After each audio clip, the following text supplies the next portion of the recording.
All right. Go figure that fucking thing has to turn on right as I'm trying to do this.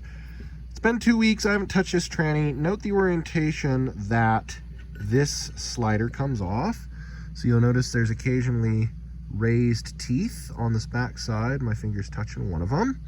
And those raised teeth, some of them correspond with the notch for where your slider is supposed to align. And your slider goes over. Come on, honey, quit being a bitch.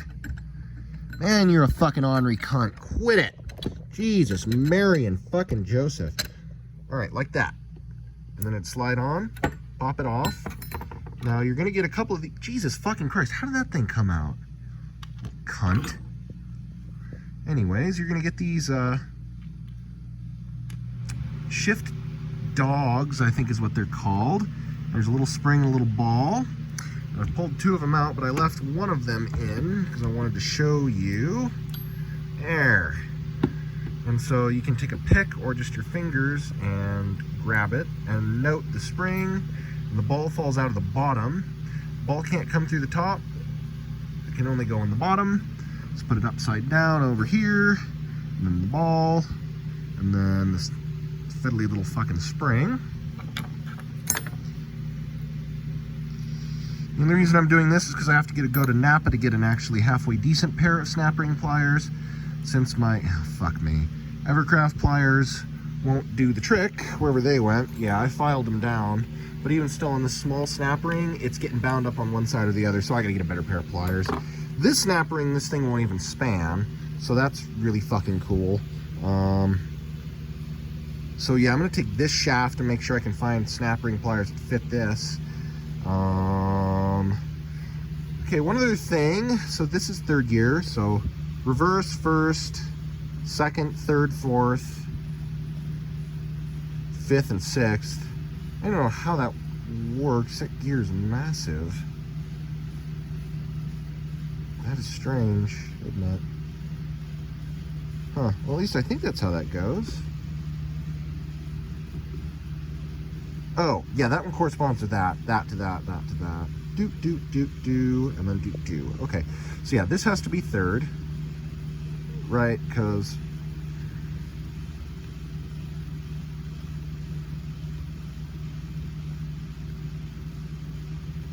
I think, yeah, 1st, 3rd, 4th, 5th. Yeah, because the countershaft gets smaller.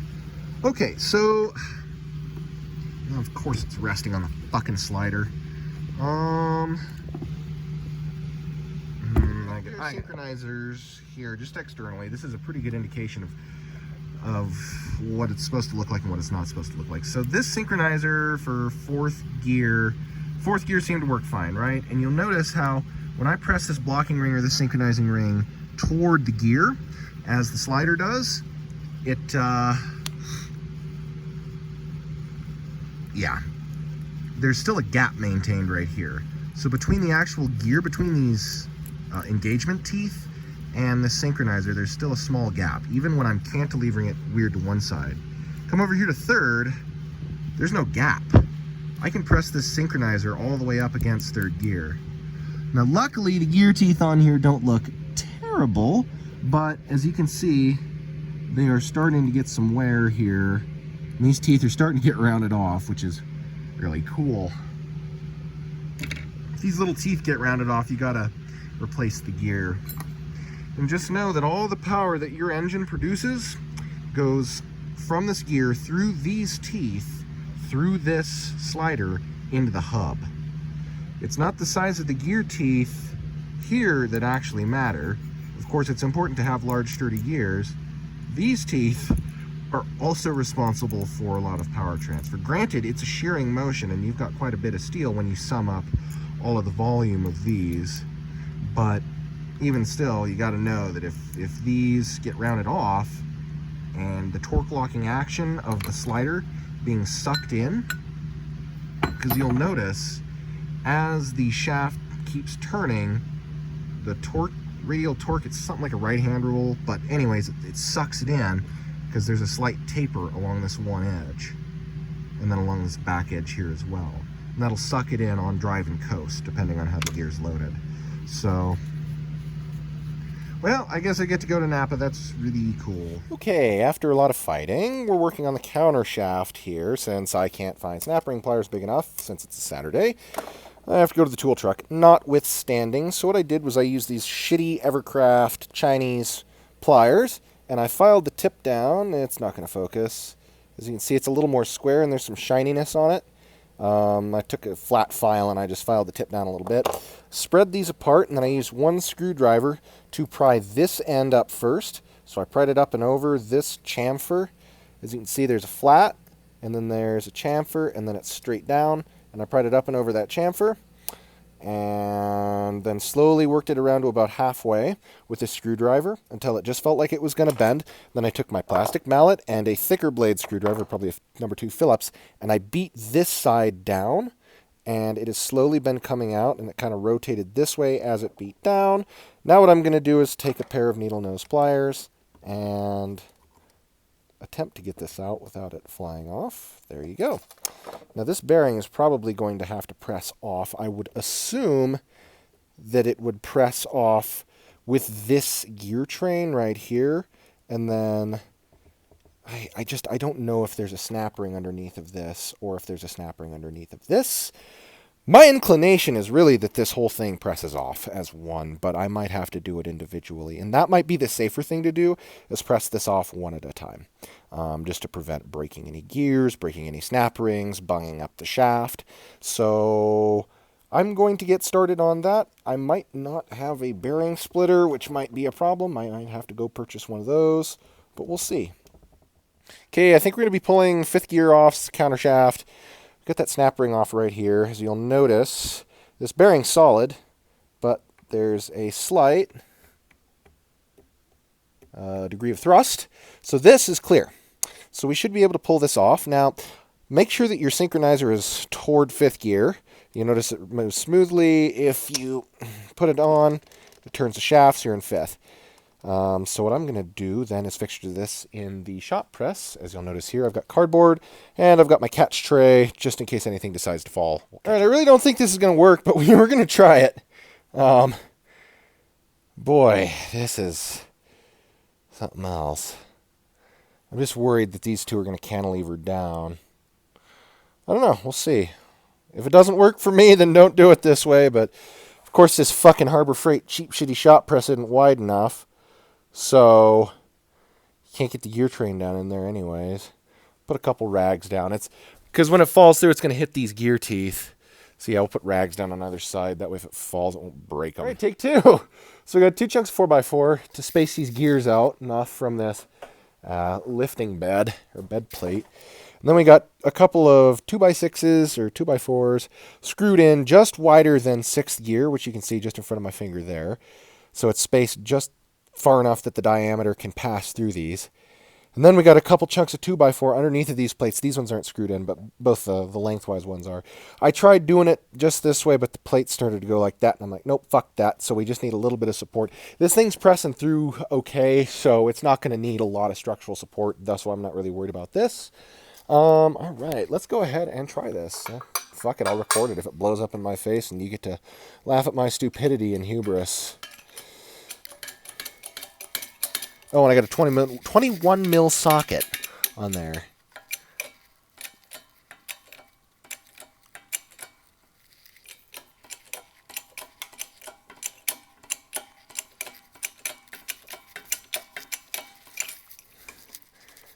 Is this thing, yeah, it's being a piece of shit. Okay. There it goes. Oh, yep. She's pressing through. All right, I'll come back to you. I need to catch this. All right, so now with that, note the direction your bearing comes out. I don't think it matters. That was me. Don't mind that. I'm going to order a bearing kit for this thing anyways. Seal-on bearing kit. And then this gear should come off. And all right, so it looks like there's a multi-piece synchronizer ring down in there. So we're going to pull this off kind of in the order that it came off. There's main shaft components. So we'll go ahead and do that, like that. And it looks like there's a, yep, that's a spacer, so that goes in there. And then there's this roller bearing that goes inside of that, or outside of that rather. Goes inside the gear, just like that. And then these synchro parts. I'll disassemble these and show you in a moment. All right, so next thing, this is kind of how everything's coming out. I have no idea of the orientation of any of that, but there's that ring. And then there's one of these over here. Come on, being a bastard.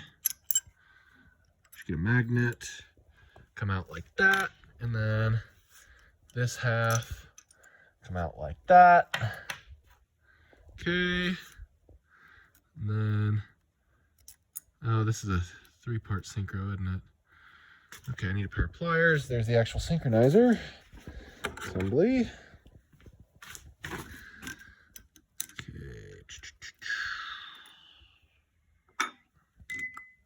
Look at that.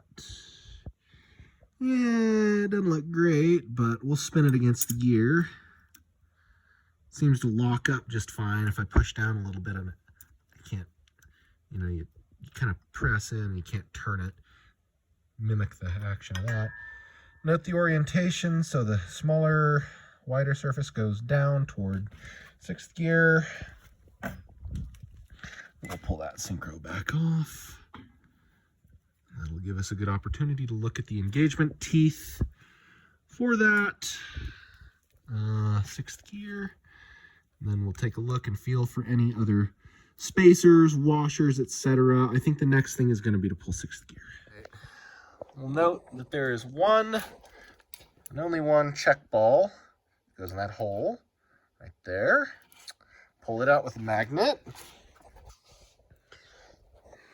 Alright, so let's go ahead and close the valve, or make sure it's closed. And then we can start pressing down. Oh boy, this one's going to be really tight. These splines, I might have to heat this. Ooh, I hope my fucking wood can take this. Well, she went. As you can see, what was once flush is now down, but boy, it took a good bit of pressure.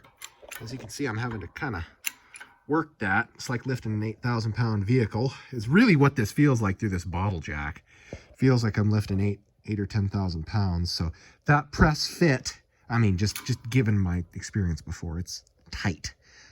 Anyhow, we'll get this gear off. Make sure, again, that your slider is free and not in gear. I think everything should come apart pretty easy. And notice how I have these rags underneath of the gears, so that way, if/when it falls, it doesn't eat one of the teeth or chip. This sucker just tried to pop up or blow up in my face. So this block, or this slider, will pull out first, face this direction, with this guy toward the 6th gear. This ball came out and hit me in the crotch. And then this gear came off. So, oh shoot. Your engagement teeth for the gear are replaceable. That's freaking cool. I actually really like that. For 5th gear, anyways, they're replaceable. Okay, and there's your cone clutching surface. Oh, right there, that worn band right here. You're gonna feel it with your finger. Okay, so order that they come out. I'm gonna pull that bucket over, push this guy over just so we don't drop it. And then blocking ring or synchronizer, multi-part. Note how everything goes together as it comes apart. The orientation of the nub there. And this guy can go maybe just in here. There's a little ball, and then the spring popped out and it's back there. We'll grab that with our magnet and shove it off to the side. You know, I had a dream the other night that he was probably about 6 foot even. Very skinny, probably about 140 pounds. Probably in his late 50s, early 60s gentleman with a scraggly beard. Kind of Appalachian looking dude. Well, anyways, I had a dream. Oh, shit.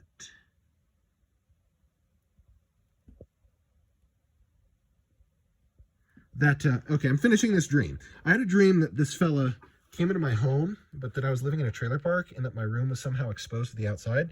Anyways, I had a dream that he put a security camera, or like, no, a baby monitor. It was a baby monitor. That he put a baby monitor on the shelf of my closet and was watching me, and he had caught me masturbating to something or other I shouldn't have been. I don't remember what it was, and just dressing and saying politically incorrect things, and it was just a bad time. I was not vibing in that dream. I don't know about you, I never have good dreams. It's always like doom and gloom.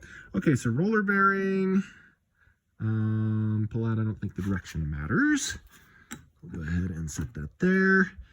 So the springs are actually part of the shift dog and detent assembly. Where the fuck did I put that mag? There it is. So there is there are your shift dogs, and they come out. That is toward the outside, and then the spring and the ball pops in from the back, similar to the other assembly. Pop loose. Where did that little spring? There it is. Okay, so we got 3 springs, we got 2 balls and 2 of those. Hopefully I didn't lose this guy. I might have.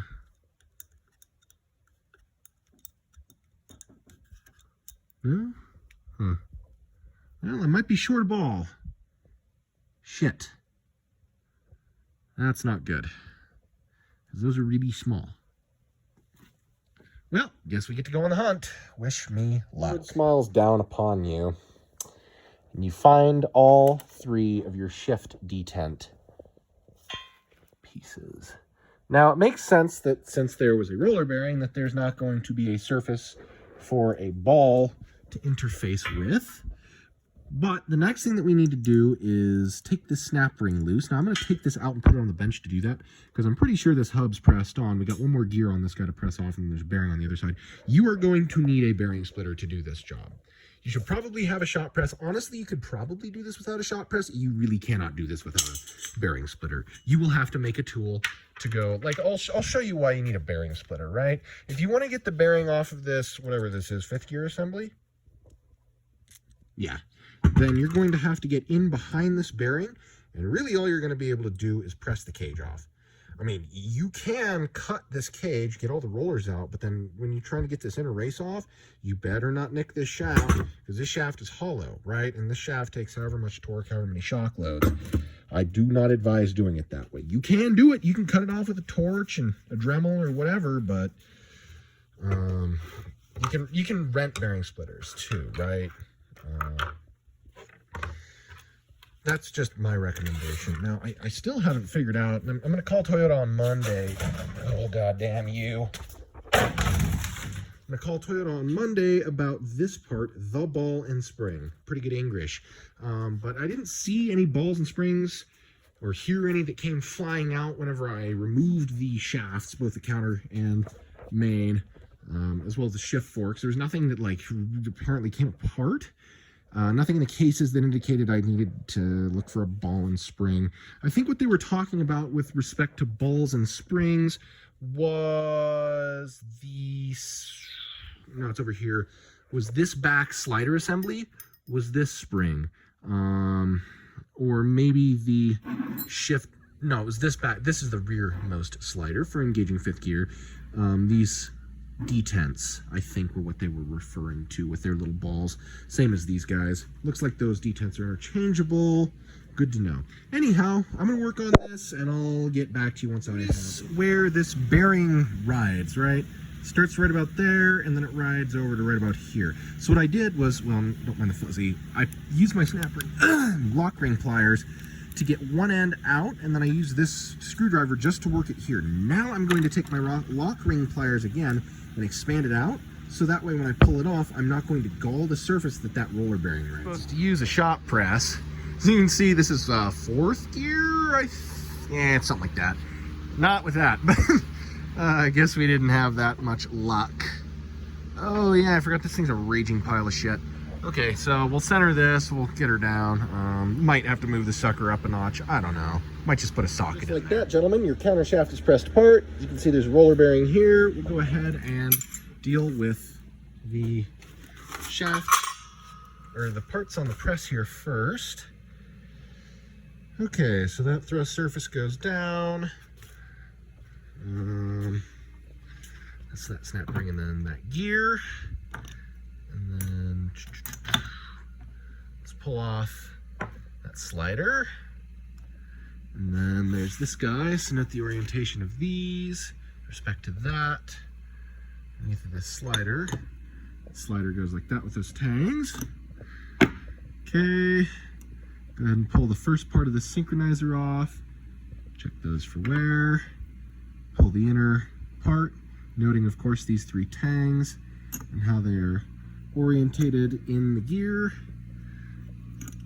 Go ahead and pull that off, and then there is the inner part of this synchronizer, which indexes, I believe, with these 3 parts right there. Okay. Now that the counter shaft is pressed apart, let us pull this bearing off, set it off to the side, and then we'll take this over to the bench. There's one last thing we need off of that. That's this bearing race right here. I still haven't decided whether or not I'm just going to replace a couple bearings and synchronizers or whether I'm going to spend the $1,200 on the kit, because I am going to sell this truck here once I get the tranny back together. I really don't want to. I'd keep it if I could afford the loan, but I really can't. This thing is eating my lunch. Yeah, this snap ring, as you can tell, is a real bear. And that's what it does over and over again when you're trying to do this two-handed. So I'm going to work on doing that with a screwdriver and working it around and pop it off, and then we can get this inner bearing race off. Not sure if these are like shitty Dodges, but the shitty Dodges, the new Venture Gear transmission use variable thickness snap rings for a lot of their thrust clearances on gears. So keep the snap rings that you have with the transmission parts as you take it apart, and note the direction and orientation and all that, because it can set the depth and distance of stuff. Everything on the shaft, I think, is pretty well cast together in the machine den. All these machine cut, these gear surfaces, and then these. I never understand how they mill. Well, these gears I kind of get, but how the heck do they do these splines? I know there's some pretty simple solution, but I've never actually thought to look into that. So kind of neat stuff. Okay, this guy, where's my lighter? Where's my matte gas torch? And then we are going to heat this guy evenly all the way around, just like that. Probably 3 to 5 minutes, and attempt to drive it off. I'll let you know how that goes. Not gonna lie, this one might get angle ground off and then finished with a Dremel or a chisel. I'm not sure if I'm gonna order the bearing kit, so we'll just leave it for now. All right, time to tear down a main shaft. I am filming with an extremely fucked up phone, so we're gonna see how this comes out, whether or not it actually records the audio and video worth a damn. This, I think, is the 3rd gear synchronizer. Reverse, first, and no.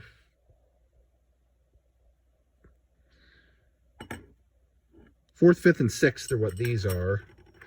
These are the 1st and 2nd synchro assemblies. I'm pretty sure these are interchangeable. And then, yeah, these are interchangeable. And then this is reverse. Here is the idler bearing, crush sleeve, and roller. The, I don't even know what this is for. That's for your front counter shaft, that's your input shaft, and these are your output shaft bearings. Okay, that's what $990 gets you on Rock Auto. This is the US Gear Kit. Those are all Japanese bearings, but these are Chinese supplied synchros. So if this doesn't work, I guess I'm just going to kill myself. Let's see if I can't dox myself here No, this is the USA Standard Gear kit. I figure it's USA Standard Gear, Randy's Ring and Pinion. I think Zumbroda is a part of that as well. 05 and up. Yeah, this is the RA60, RA60F, 73,437.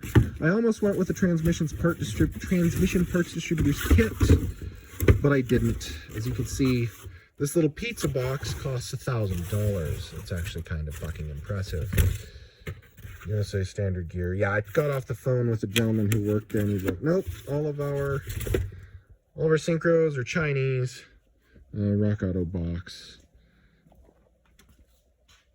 Well, I'm always worried I'm going to give away my personal information here. I probably already have. The feds probably have it. Well, no. Anyhow, yeah, these 4th, 5th, and 6th synchronizers are interchangeable. What I'm going to do is, once I have everything apart, I'm going to take each of these synchros and try to spin them onto the gear just to make sure they grab fine. Take a couple measurements, make sure everything fits. If everything fits, I'm going to put it together because I'm not going to wait to get new parts. Okay, 1st and 2nd, reverse. This is 3rd gear. I don't know why these wear out, although I have the sneaking suspicion that it is because of this lining here. That is my hypothesis, is that this centered, what looks like brass alloy or bronze alloy lining gets worn out. I don't think that the yellow metals themselves are actually the problem, but that hypothesis remains to be tested. Let's go ahead and put all these back out of the way. It's really hard to believe that this is $900 worth of kit right there. Well, I'm going to put some gloves on, and we're going to go ahead and try to do this. I forgot I had a Schittsburg bearing separator, so that's nice to know. I wonder how oh no, I just pressed on the gears, never mind. Okay, this is the OTC snap ring set that I borrowed. I'm probably going to have to 4513. As you can see, they are all round tip, but the tips are thick enough. I'm thinking that I'm going to be able to either grind a set of these tips down, like a spare set, or they're going to be thick enough that I can just straight up use them and clamp it apart. But we'll see. I'll let you know how it goes. All right, it's March 11th. It's been like a month since I've had a chance to touch any of this shit. You're looking at the front of the input shaft. You are looking at, I think, the wider of the two snap rings. Yeah, the thicker and wider of the two snap rings. No, I don't remember. There's two snap rings in here. One of them goes on the front and one of them goes on the back. And this one won't fit in the front, which means that it goes in the back. So the thicker snap ring goes towards the back of the input, or of the main shaft, and the thinner one goes towards the front. Notice that it's not necessarily shim. There's a little bit of movement right there. I'll show you a trick for getting them off.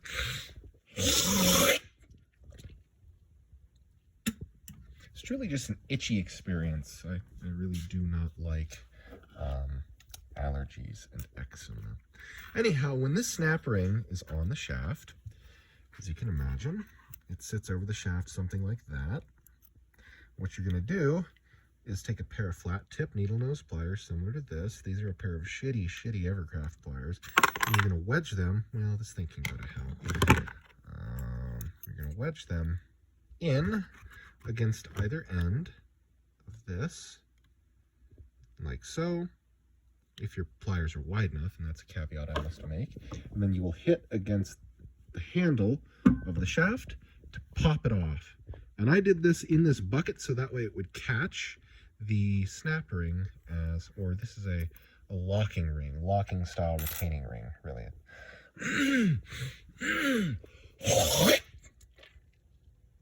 External lock ring. Now, if your pliers aren't wide enough, if they don't quite bridge that gap, and if you risk marring the sealing surface, what you can do is obtain a brass punch with a fine tip, something equivalent roughly to this in brass. I don't know where mine are. I don't think they're over here. They're put away in there. Anyhow, and you can hit against it to drive that snap ring off. You might have to have somebody else hit it and you be the one holding a pair of drifts, one against each corner. But that is how I recommend removing these locking rings, because you can't expand these locking rings with just a pair of flat tip pliers. They will just slip off. I've tried a few different styles. The next thing I'm going to do is take this bearing off, and then I will probably press whatever this is. I don't know, like first gear, I think.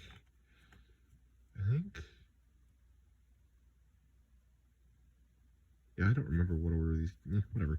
Anyway, I'm gonna press this gear off with this synchronizer and this tooth, and then we can probably, well, we'll probably have to remove another snap ring, and then we can probably press all this off as an assembly. All right, note the direction of orientation of the snap ring groove goes towards the bottom, inboard side on the input shaft. This is how I have it fixed in the vise, using the small cutouts on the, I don't know, anvil adapters.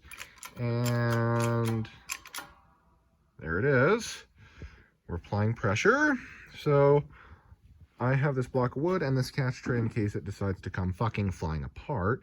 Really would prefer if it didn't do that. I'm gonna hold this section with a rag, just to try to catch it. This isn't gonna come down and hurt me, but this I'm not gonna try to catch from underneath if it decides it wants to party. So we'll try that. I'll get back to you. All right, check the jury-rigged press setup here. So we got 2 chunks, 4x4, and then 2 chunks of 2x4, and then some very precarious 2x4 kind of holding it together. As you can see, we're kind of pressing against it. We're doing some stuff and some things, and I can't tell if it's moving or not. Make sure this fucking thing's closed. It's just being a piece of garbage. Oh, we're in the hole. Oh, it's probably gonna go flying too, don't worry. Only the best things do. And yeah, I'll get you a prize once we get this gear assembly off. I might try to catch it underneath. I don't know. Hopefully everything just goes fucking flying and I lose the ball and spring. So yeah, oh, are you greasy? I can't tell. Probably greasy. That's a little better. So yeah, whenever you go to do this, it's gonna pull this, well, because this fucking Harbor Freight piece of shit's a piece of fucking shit, it's gonna pull this slider up. You can see I can't set it down, so when the shaft falls through, it's gonna pop this thing up. But luckily, all these are retained from the back, so I think I just lost the slider, and there was some other gear train component. Oh, there's a roller bearing. There's a half down in there. Yeah, not the direction of the slider. This ledge goes toward the back of the transmission. I guess we should probably continue organizing our bullshit. Okay, so there's bullshit number 2, and there's some of that. The little kid, really little one, is quite interested in all of the gear train components. He's like a year old. He's toddling around, and he was very interested in rearranging all of these the other day, which was quite humorous. And the owner of the property was like, "No, like, you go, little buddy, get after that rearrangement."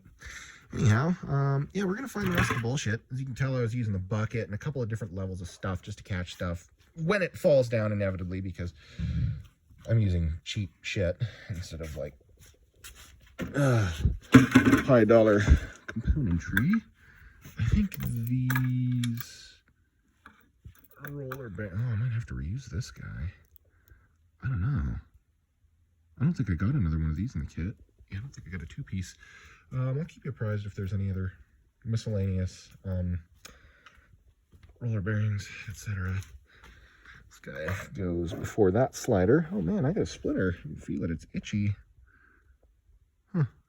Yeah, right there. Oh, you can't see that. That's lovely. I get to dig that out. Fucking wood. All right, so now we're looking at 3rd gear, and what I'm pulling off now, I think, is a little thrust washer. No, maybe it's just a spacer.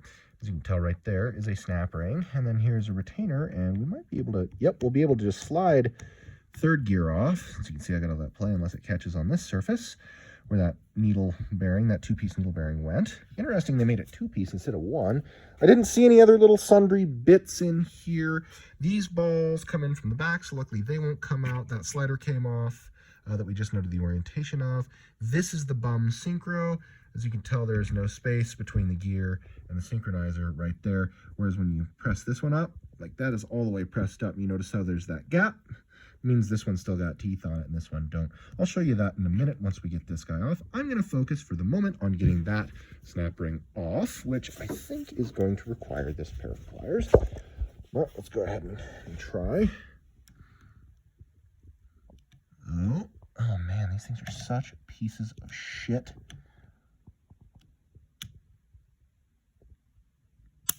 Oh, wow, these things are pieces of shit. Okay, yep, this is two-hand job. This guy came off. This is a little witness mark, might just wipe off. Oh, that's a wear mark. So the wear mark goes towards that side. We might flip it around so that way it has a new wear mark, because I assume some parts of this are going to spin. Let's see what this does. I don't know that this is going to have a preferred orientation. Nope, and it just slides right off like that. And then again, wear mark, and then that wear mark goes towards the rear of the transmission. Like that, and like that. All right, this is third gear. Third gear roller bearing. And then the culprit, worn out, sacked out piece of shit third gear synchro. And I think that it is this part. This bonded, like bronze, sintered bronze or whatever it is. I don't know. I think that's the part that wears out, because this still has plenty of teeth on it. Okay, so it's just on there like that. Somehow this guy is supposed to go on, something like that there. Okay, and then I assume, yeah, so there's a spacer right here, and we can pull that out. Again, the direction, thickness, any wear marks or patterns. Then we'll have another snap ring, and this I think will be the final assembly that we can press off. And I think all three of these gears are integral with the main shaft. None of the teeth are chipped, so I don't think that we're going to be able to or want to press those off. Oh, might watch me do this in real time. No. Well, you know, you do the same thing over.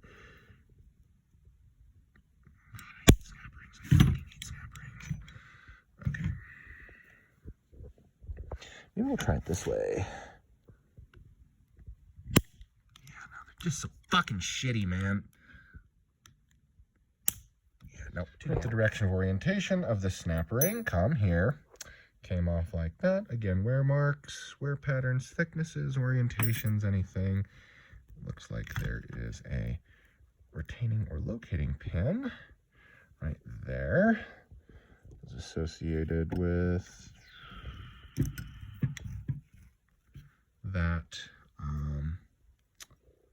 I think, yeah, with this guy, that little hole right there.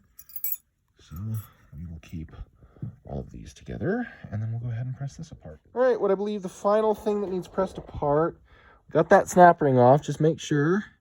And then, oh yeah, maybe I should pull these.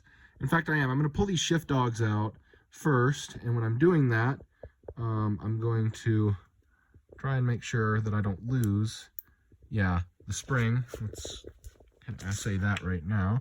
So as you can see, here is the detent. There's the detent ball and the detent spring. And that spring, come here, come on, little honey, something like that. And then you'll notice you can pick it up and that ball don't fall through. Which is nice. It means that it can't fly through when it's sitting like this, but you want to pull those out because as it pulls off, it's gonna go. I think this is gonna be okay. I'm using the kind of triangle cutouts. If I chip a tooth, then I guess I get to spend fucking $300 on a Toyota gear. Oh, I'd feel dumb though. So we're gonna try it. If it gets real hard, like a fucking Dodge New Venture gearbox, you know, where it's real hard to press this apart, we're gonna stop and we're gonna use the little cutouts there, the round ones. But we'll try the triangle. I'm up for trying something new tonight. I'll quit spurging and actually try something new, even if it's against my better judgment. I think it's not just pressing against the corners of the teeth. That's really what I'm worried about. I mean, if you chip a corner of one tooth, it's fine to run them generally, but it's not what I like to do. It's not best practice. Generally, they'll run fine and it won't fatigue the gear. If you take a big enough chunk out, then it will, and you got to replace the gear. But we're going to go ahead and try this. There she goes. I'm going to put this bucket underneath of it and catch it because I don't feel like fucking with it. So I might press for you in real time here.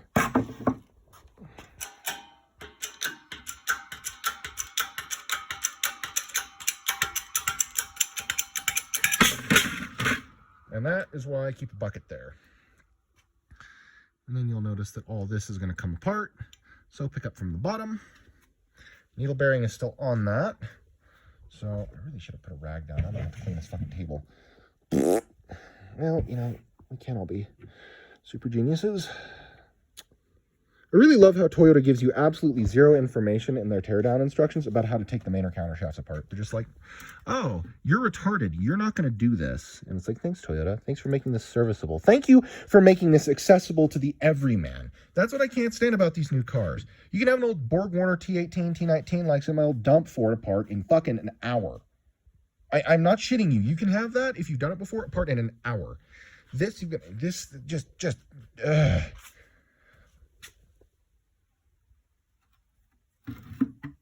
Okay, so looking at this shaft, pretty hefty main shaft. I guess that's a thrust surface, sort of, well, not a thrust surface, but an up and down limiting surface for that two-piece roller bearing. I get why they made this one two-piece, especially since they got these engagement teeth. I don't know why they made this bearing two-piece, like, why? Whatever. So let's go ahead then and set. Main shaft down there. Yeah, that's the counter gear, main gear. These newer 6-speeds, I noticed the Dodges do it, Fords do it, ZF, the Toyotas do it. They have, you know, half the synchronizers on the main shaft and half on the counter, which is really an interesting way of doing it. God, everything in this train looks beautiful, except for that fucking third gear.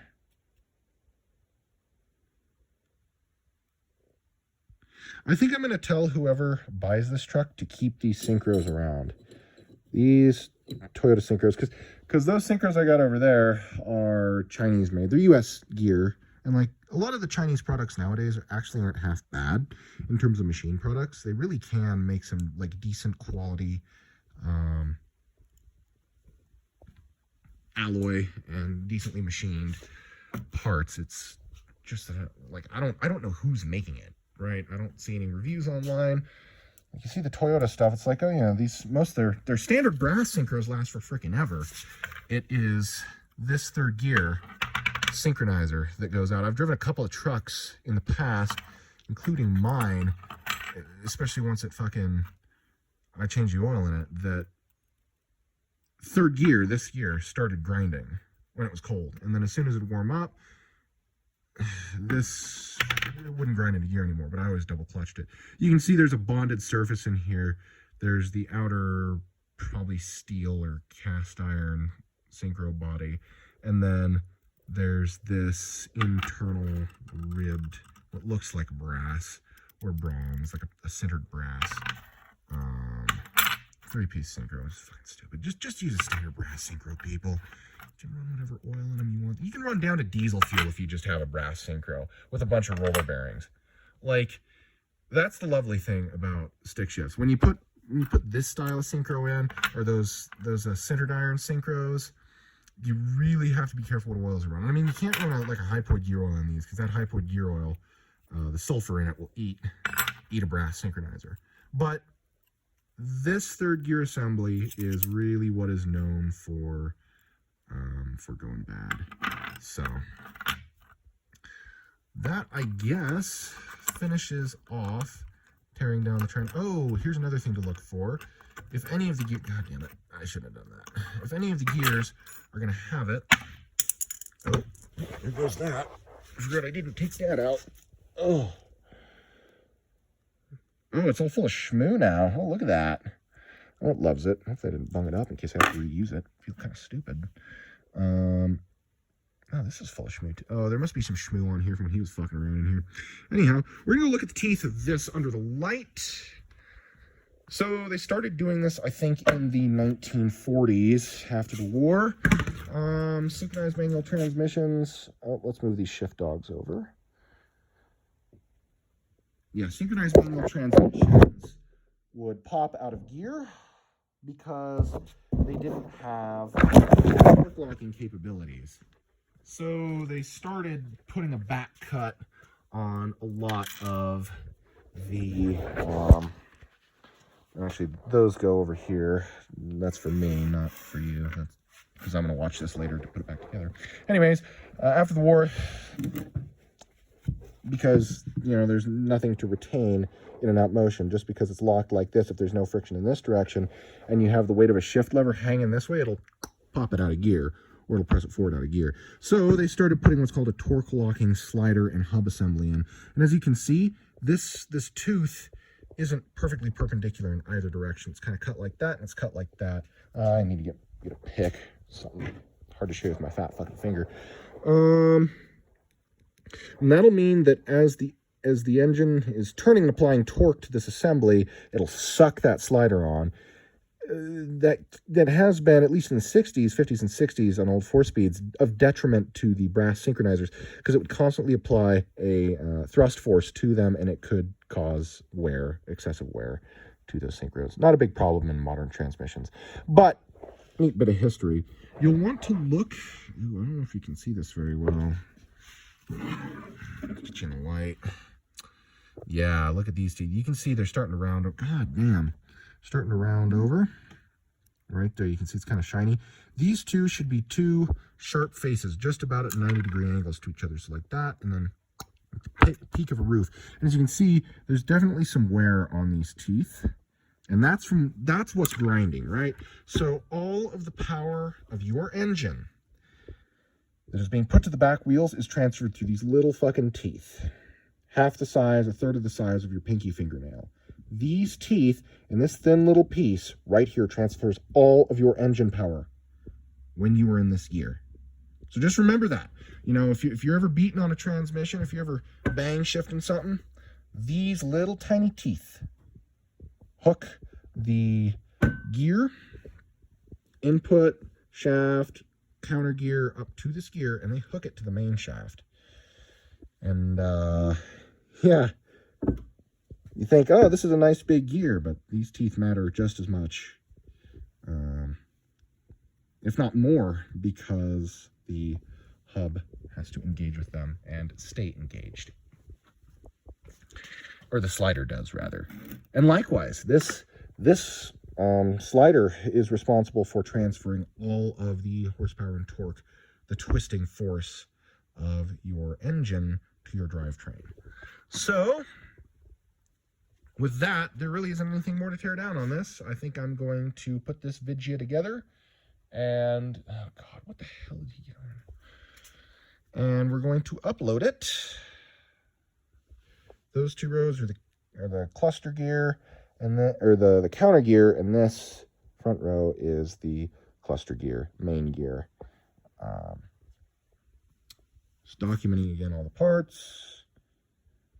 In case we have anything else, if there's anything I think of, I will let you know. Cheers.